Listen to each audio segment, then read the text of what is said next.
WJR. All righty, welcoming in Dr. Usha Sethuraman, Detroit Medical Center pediatrician, co-author of a study on melatonin. There's been some research and a rise in poisonings in children involving the sleep aid melatonin, including a big jump during the pandemic. Doctor, welcome to the Paul W. Smith Show. This doesn't help things. I just saw melatonin in gummy form. That's going to lead to a lot more problems with kids, I would think. Good morning, doctor. Good morning. Thank you for having me on your show. It's my pleasure.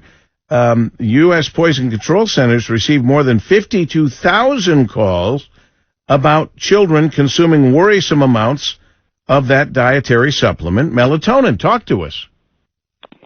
Yes.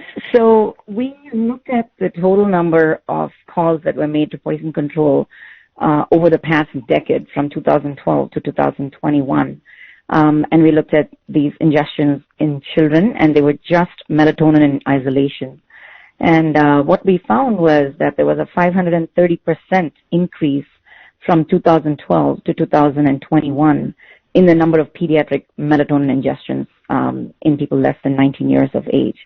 And the largest increase was actually during the pandemic years of late 2019 to 2020. In fact, if you looked at the rate of melatonin ingestions per 100,000 kids, there was an increase from 0.6% in 2012 to almost 5% in 2021. So there was a tremendous jump. And more importantly, this increase was primarily in children who are less than 5 years, so the really young ones.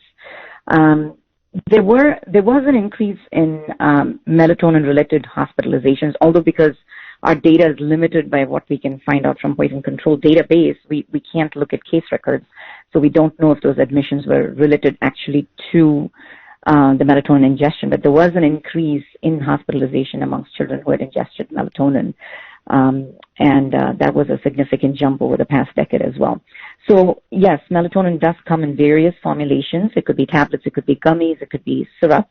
It's still a safe drug. It's just that we need to keep it out of the young ones, and treat it like any other drug. Keep it in a medicine cabinet under lock and make sure that the little ones don't get into it. Well, I would go further, doctor, and say all vitamins are drugs. All vitamins should be kept away from children, just like any other prescription drug that people necessarily and normally keep away from kids. But that goes for vitamins as well. What happens when a child takes too much melatonin?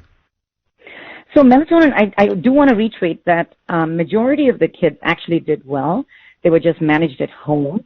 And then among those who were referred to a hospital, again, majority of them were evaluated and treated and released. So the symptoms may range from mild nausea, vomiting, to something more serious like having central nervous system depression, extreme sleepiness. There was just a handful, I think there were like 5 kids who were admitted to the ICU, but those are rare instances. Majority of the kids do well. All right. But it's an unnecessary trip and anxiety for the parents to the hospital, right? So that's why I'm saying keep it away from our kids' hands so kids can stay safe. Keep it away from the kids' hands and keep your kids safe. Dr. Usha Sethuraman, a Detroit Medical Center pediatrician, co-author of the study on melatonin and the overdoses happening with kids especially. Thank you, doctor.